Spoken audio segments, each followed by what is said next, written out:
logika kebudayaan di dalam menghadapi pandemi ini saya lihat mengalami fallacy, mengalami kesesatan di dalam pemikiran atau perumusan yang dilakukan oleh pengambil kebijakan.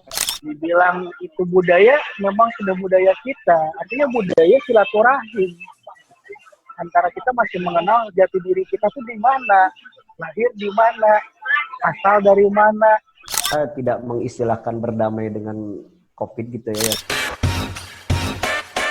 Halo pemirsa Obras, di mana saja Anda berada, apa kabar? Jumpa lagi kita di obrolan rakyat biasa atau Obras. Kali ini kita akan ngobrol soal tradisi Lebaran yang tak kesampaian. Sebagaimana kita ketahui, Lebaran tahun ini akan sedikit berbeda dibanding sebelumnya, karena kita sedang berada di tengah pandemi COVID-19, di mana akan mengancam tradisi Lebaran kita tidak dapat dilaksanakan, termasuk misalnya larangan mudik.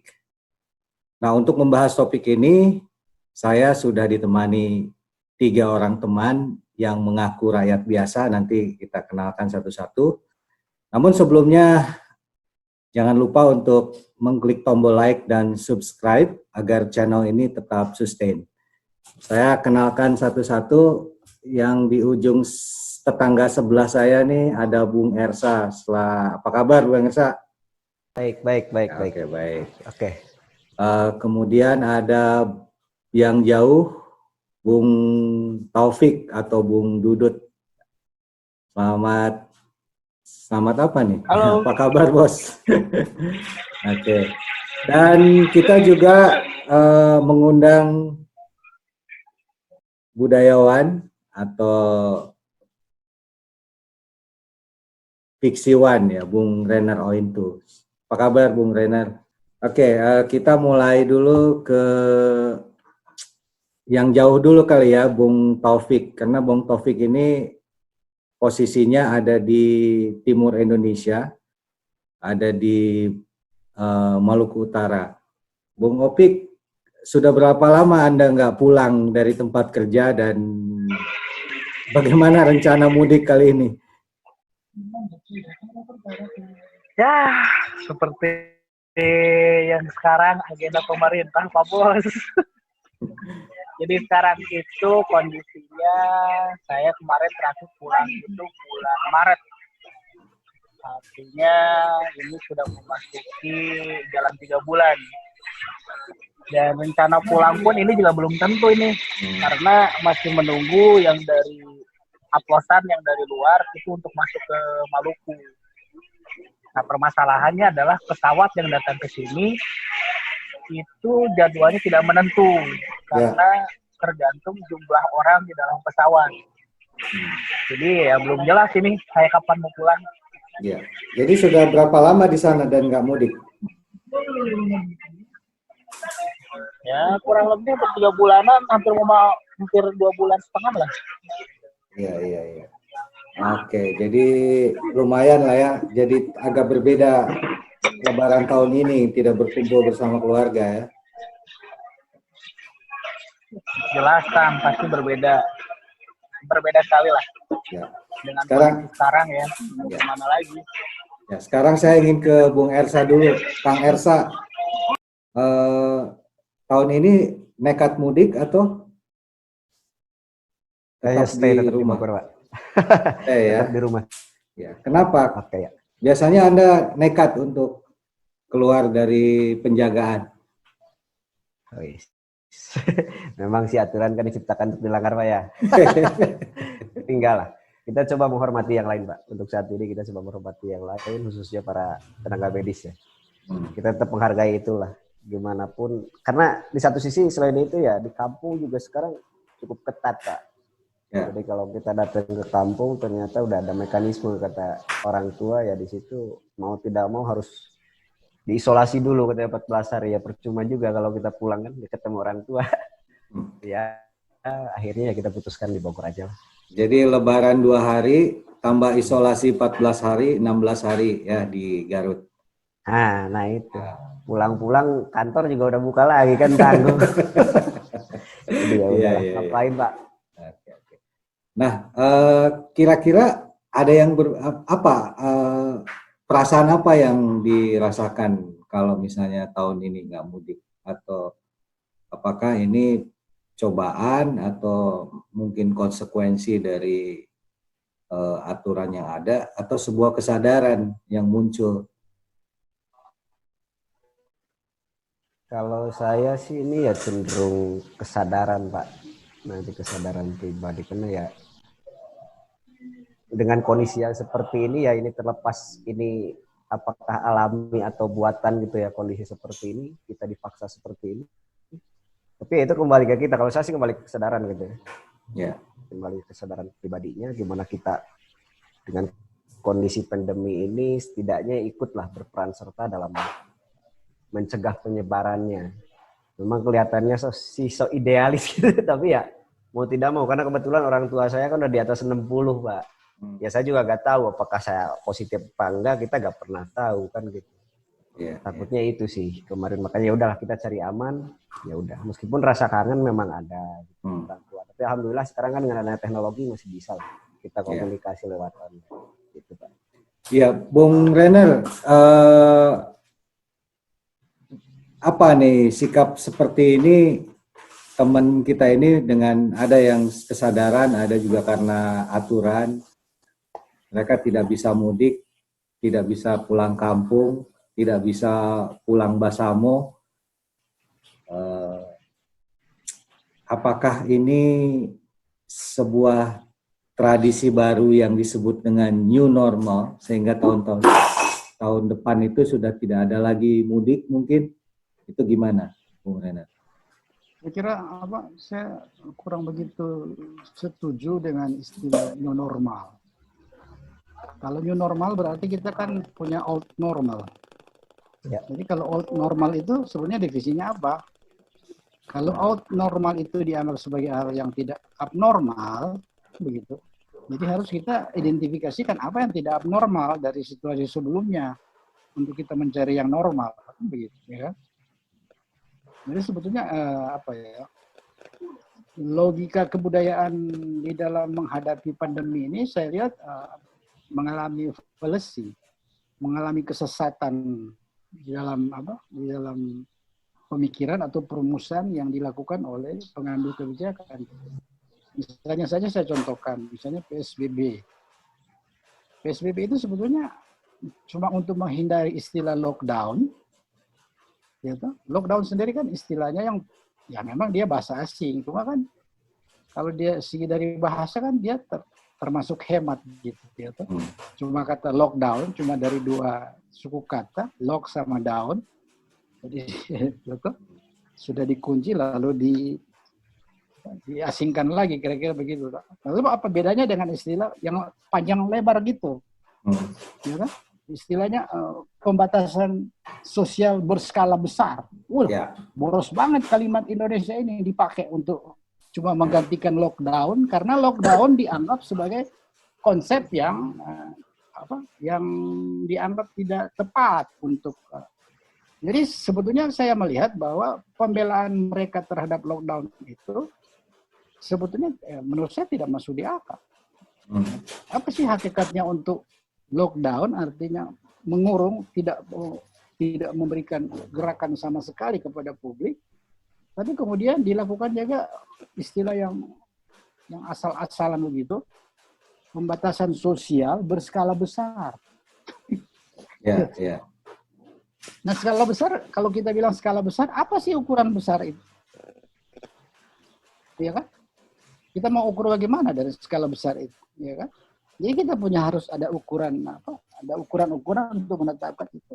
Nah, saya pikir bahwa tradisi mudik itu dikaitkan dengan masalah pembatasan sosial ini karena perilaku dari virus itu sendiri sebetulnya dia sangat itu yang saya istilahkan kemarin kan, dia sangat destruktif gitu. Jadi, dia mengenyahkan, dia menghentikan, dia merusak semua tatanan kebudayaan yang kita sudah lakukan hari ini. Gitu. Misalnya tatanan mudik itu kan tatanan kebudayaan yang sudah diterima oleh masyarakat pada umumnya. Walaupun kebudayaan mudik itu sebetulnya bukan sekedar kebudayaan fisik, artinya orang mau bergerak keluar. Itu juga adalah kebudayaan psikis.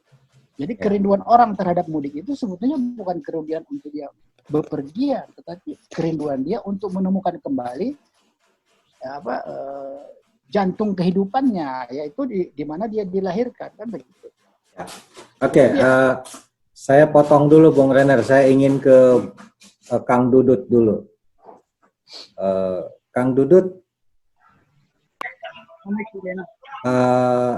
antara mudik dan tidak, perasaan Anda seperti apa? Berlebaran dengan tidak mudik dan berlebaran dengan mudik. Kalau saya mudik itu ya tadi sebetulnya sama dengan kebutuhan, Kang. Jadi ya benar tadi kata pemerintah tadi, dibilang itu budaya, memang sudah budaya kita. Artinya budaya silaturahim.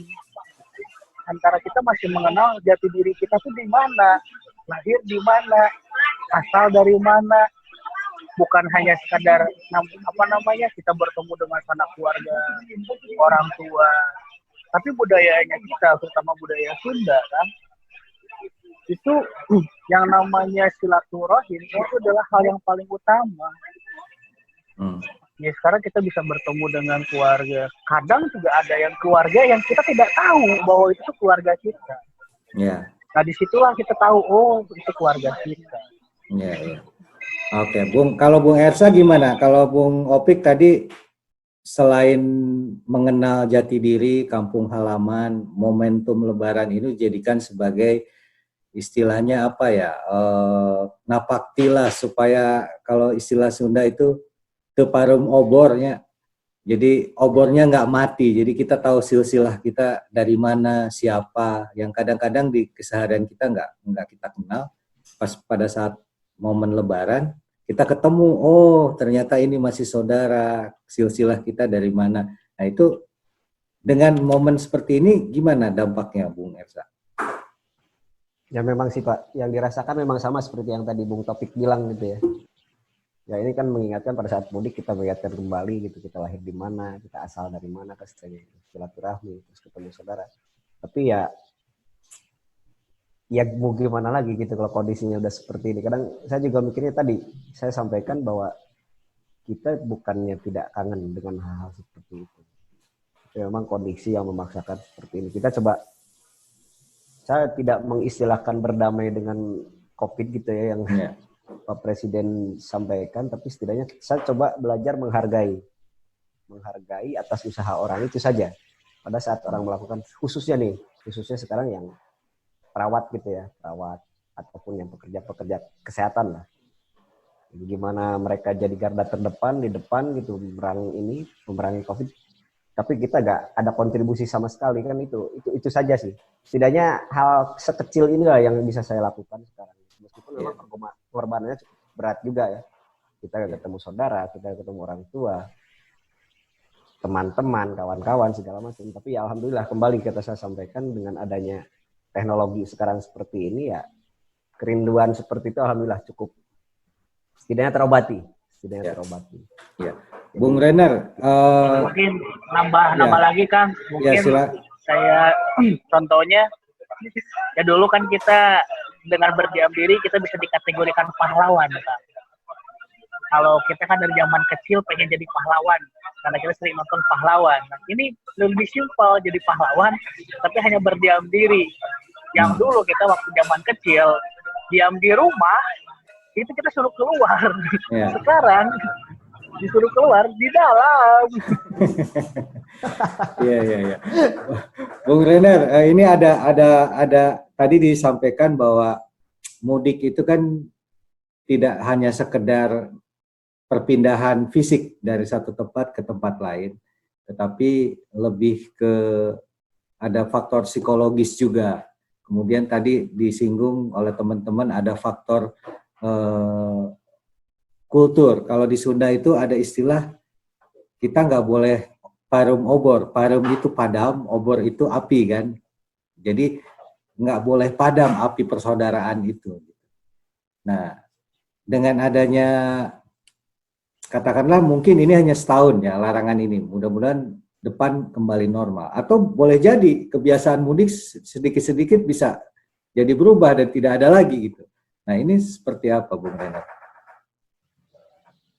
Saya kira yang diungkapkan oleh Ersa dan Dudut tadi itu mencerminkan adanya rasa solidaritas sosial. Itu solidaritas sosial itu yang sebetulnya harus ditunaikan dengan dia bermigrasi, dia mudik. Dan mudik ini sebenarnya tradisi yang memang sudah ada di dalam semua kebudayaan. Kalau istilah resminya secara ilmu sosial itu disebut migrasi, kan begitu. Iya. Kalau dalam kebudayaan Melayu itu disebut merantau, begitu. Jadi kita sebetulnya ini adalah semua makhluk manusia itu adalah perantau. Perantau dalam kehidupannya baik secara sosial maupun secara pribadi, kan begitu. Karena kenapa kita harus merantau? Karena kita pada hakikatnya kita diciptakan juga adalah sebagai seorang perantau. Ya, karena kita kan kapan kita nggak tahu, tapi kita suatu waktu kita akan kembali lagi, dalam arti kita mati, meninggal begitu, iya kan? Nah, jadi misteri mati atau meninggal itu adalah sebetulnya proses kembali kita kepada, tapi itu pandangannya lebih bersifat spiritual. Nah sebetulnya mudik itu juga adalah sama dengan itu. Jadi kita setelah kita keluar dari alam kita yang sebetulnya, misalnya di mana kita lahir, di mana kita dibesarkan, di mana kita masa kecil, ada orang tua kita, ada saudara-saudara kita, lalu kita kemudian keluar dari komunitas itu. Nah kerinduan untuk kembali ke komunitas itu, itulah terjadi mudik itu, dan mudik itu menjadi tradisi yang tidak sekedar tradisi kebudayaan, tapi dalam pengertian itu sudah menjadi satu ritual. Jadi satu ritual dalam arti itu memang harus melekat pada setiap manusia, bahwa mudik itu tidak mungkin akan hilang. Cuma mudik itu tidak semata-mata hanyalah proses tadi dari satu tempat ke tempat yang lain, atau dari tempat asal datang keluar lalu kembali lagi ke tempat asal. Tidak seperti itu. Tapi sebetulnya lebih kepada keseruan yang lebih spiritual. Nah, apa rasa spiritual itu? Salah satu yang tadi dikuat oleh Esra adalah dia merasa solider terhadap orang yang harus menghadapi bencana pandemi ini, lalu kemudian ada yang jadi korban di situ kan. Dari korban-korban itu diatasi oleh misalnya para perawat. Nah, untuk menunjukkan solidaritas dia menahan diri lah untuk tidak pulang lah. Apa artinya dia mau pulang lagi orang lain menjadi korban dari perilakunya itu kan begitu. Nah itu sebetulnya kenapa pembatasan sosial itu tidak efektif, karena dia tidak mencerminkan kebudayaan dari mana kita berasal kan begitu. Jadi konsep PSBB itu adalah harus menyentuh aspek kebudayaan. Apa artinya aspek kebudayaan? Artinya kebiasaan kita atau kebudayaan kita, terutama pada hari Lebaran ini, adalah selalu tradisi mudik itu. Tradisi mudik itu tidak hanya mempengaruhi faktor fisik juga, tetapi yang lebih besar dari mudik adalah faktor ekonomi. Karena pergerakan ekonomi kalau di sektor mudik itu memberikan peluang besar terjadinya interaksi modal di situ kan. Ya, modal itu artinya modal ekonomi. Tetapi di situ juga ada modal sosial, ada modal budaya. Nah, kalau modal budaya ya seperti dijelaskan oleh Dudut dan Ersa tadi, bahwa kerinduan mereka, kangen itu adalah itu modal budaya sebetulnya. Ingin bertemu kembali dengan tempat di mana dia berasal kan begitu. Jadi mudik itu ada unsur psikologis, ada unsur fisik, ada unsur kultural, budaya, dan juga ada ekonomi ya. Nah justru ekonomi itulah yang lebih besar sebetulnya. Nah itu yang menjadi tujuan. Makanya kan kemarin Menteri Perhubungan kan itu ngaco-ngaco tuh dia. Ya, toh? Tiba-tiba Presiden bilang, wah oke, mudik transportasi bisa dilonggarkan, tetapi mudik nggak bisa. Ini kan kacau, ini. Ya. Kacau berpikir kan itu, ya tuh. Mudik tidak dibenarkan, tapi transportasi diberikan keleluasaan untuk itu. Ya apa artinya transportasi kalau dijalankan untuk itu? Itu berarti kan Kacau yang dihitung adalah faktor ekonomi. itu pertanda kacau berpikir atau sikap akomodatif supaya semua kekacauan berpikir menurut saya kan begitu. Supaya semua kepentingan terakomodir. Ya, kekacauan itu sudah dimulai dari bahasa yang digunakan. Kalau istilah pembatasan sosial berskala besar itu dimengerti, artinya dibatasi semua aspek-aspek sosial. Apa aspek sosial yang paling menonjol adalah mobilitas manusia. Nah, mobilitas manusia itu secara modern dipakai dengan menggunakan transportasi. Ya. Nah, sebetulnya kalau kita misalnya transportasi tidak bisa digerakkan, kita bisa kan jalan kaki, kita bisa maraton, ya kan? Orang bisa maraton karena untuk menghilangkan kerinduannya, untuk mencapai kerinduannya terhadap kampung terhadap halaman, masa lalunya atau pada tempat kelahirannya. Orang itu akan membuang energi. Karena modernisasi telah memberikan mobilitas kita untuk migrasi, untuk merantau itu. Modernisasi telah memberikan fasilitas dalam arti transportasi. Jadi transportasi itu artinya dampaknya lebih kepada ekonomi. Mempermudah kita untuk pulang, tetapi kita harus membayar untuk kemudahan itu. Nah, sekarang kemudahan itu ditawan oleh COVID. Nah, kalau ditawan oleh COVID, bahwa kita kembali kepada alam di mana kita tidak menggunakan transportasi, kan? Iya. Ya, bahkan ada yang sudah nekat ya pulang ke Jawa Tengah atau jalan secara kaki. teknologi begini aja. Secara teknologi kita bisa memanfaatkan ini Zoom meeting misalnya. Ya kan? Kalau kita misalnya di satu tempat, misalnya keluarga kita masih punya fasilitas seperti ini. Kalau kayak di Cina, semua wilayah di Cina itu sudah punya fasilitas internet. Kan? Makanya kenapa Wuhan cepat mengatasi? Karena fasilitas telekomunikasi mereka itu sudah menyebar. Kalau kita kan masalah jaringan aja, kita kan ya di daerah di desa di tempat kita, mungkin di tempatnya Ersa mungkin sudah tidak dapat sinyal lagi kita. Iya. Repot. Nah, kalau ini teknologi ini pemerintah bisa menyediakan itu sampai ke pelosok-pelosok, saya kira tradisi mudik kita bisa lakukan secara online. Ya seperti kita kan sudah bisa saya ketemu lagi dengan Ersa, kan sudah bisa bermemori dengan karaoke dulu kan. Jadi kita teringat dulu. Jadi kita teringat kembali 2-3 tahun lalu kita pernah berkaraoke. Jadi ya itu artinya kita bernostalgia lagi kan. Jadi salah satu mudik itu juga adalah hakikat dari bernostalgia. Ya. Jadi bernostalgia artinya Bung Renner, saya ingin ke Bung Ersa dulu nih untuk mempertajam faktor ekonomi ya. Bung Ersa, saya pengen membuktikan aja kalau Anda pulang kampung, benar nggak terjadi distribusi ekonomi? Misalnya Anda bagi-bagi ke saudara, kalau itu sepakat Pak. Ya kalau itu sepakat sih, karena ya itu udah jadi tradisi dari dulu ya gitu. Setidaknya ada pertukaran orang kota ke kampung gitu ya, bawa sesuatu, dalam hal ini tanda kutip uang gitu ya. Biasanya kan seperti itu Pak. Ya itu memang sadar atau tidak sadar, diakui atau tidak diakui, itu berpengaruh besar gitu ya. Itu ada peralihan modal dari kota ke desa. Sebenarnya kan itu dari sisi ekonomi gitu ya, kalau melihat mudik itu seperti itu. Ya memang betul apa tadi yang disampaikan oleh Om Renner gitu, ini faktor ekonomi ini sangat ini. Betul. Tapi itu, kalau melihatnya, kalau tradisi klasik itu disebut barter. Jadi kita itu sebetulnya kalau mudik itu ya kembali ke masa lalu, ya barter gitu. Apa yang kita dapat dari kota kita bawa kembali ke sana. Iya, gitu. Bung Ersa bagi-bagi amplop, orang Garut ngasih ayam, ngasih pisang gitu ya pulang. Nah biasanya saya kalau pulang dari kampung bawa gula, bawa ranginang kan gitu loh Pak.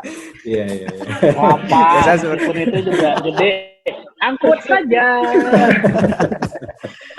Ya, tapi sebenarnya tapi Kang berdasarkan tadi juga memang kita bagi-bagi, memang kalau kita bagi-bagi amplop ke sanak saudara itu memang nggak seberapa kan, nggak seberapa. Anak kecil dikasih cuma 2.000 perak, 5.000 perak, 10.000 perak. Tapi bukan itu, maksudnya bukan artinya kita mau riak berbagi, bukan. Tetapi secara spiritual, ada secara kedekatan dengan kedekatan hati kita dengan saudara-saudara kita, itu menunjukkan bahwa nih, apalagi kalau yang masih kecil nih, contohlah kami yang sudah bekerja, yang sudah sukses, nanti giliranmu pada saatnya nanti, kamu juga akan di posisi ini. Dan dia lama-kelamaan itu menjadi penyemangat kan, penyemangat. Oh, si Om ini nih hebat nih, si Akang ini keren nih bisa bagi-bagi. Aku juga nanti suatu saat pengen membagi. Dan itu benar terjadi. Ke saya pun sampai sekarang, dulu yang cuman kayak minta dong THR, Om THR. Sekarang tuh kita didatengin, THR-nya dong, meskipun cuman seberapa. Tapi itu tadi efeknya.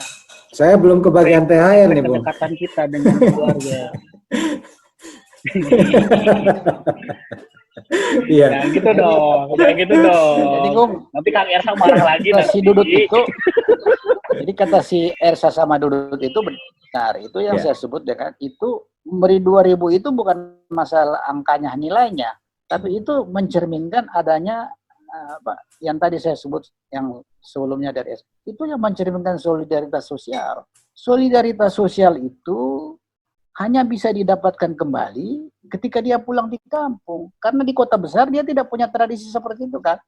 Karena transaksi di kota besar itu sudah melulu sangat bersifat ekonomis. Ya kan? Nah kalau Bung Renner, sorry saya potong. Sekarang kan dengan adanya katakanlah new normal ini, walaupun ada tidak sependapat dengan istilah itu, di mana sekarang semua lewat online.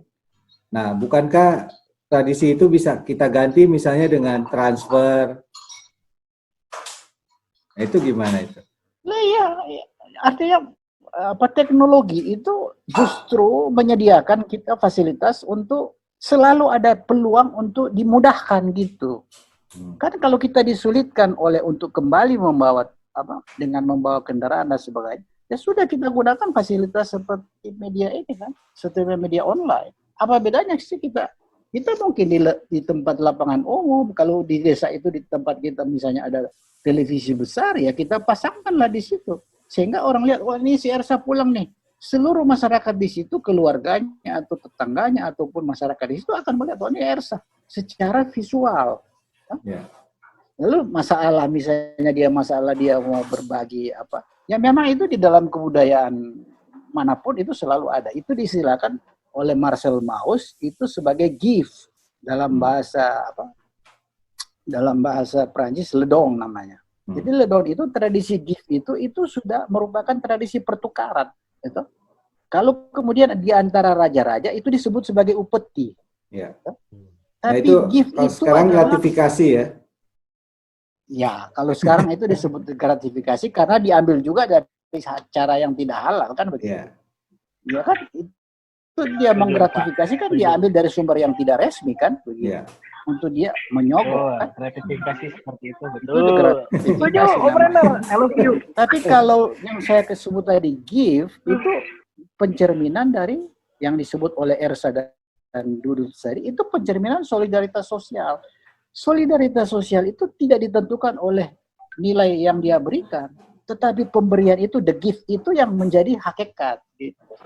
Beda kalau transaksi kalau upeti itu memang itu dalam tradisi kekuasaan antara kekuasaan, kalau upeti itu memang tanda taluk gitu. Bukan tanda dia bahwa dia solider. Itu tanda taluk. Tetapi kalau kita orang kota kembali ke kampung kita, lalu kita memberikan kepada anak-anak itu semacam istilah bahasa Cinanya ampau, itu ada cerminan solidaritas sosial gitu. Itu yang saya sebut. Jadi solidaritas sosial itu tidak mungkin kita ini sebagai migran, kita ini sebagai perantau, tidak mungkin kita akan temukan di kota besar. Karena seluruh hidup kita yang keluar dari perantauan itu sudah transaksional.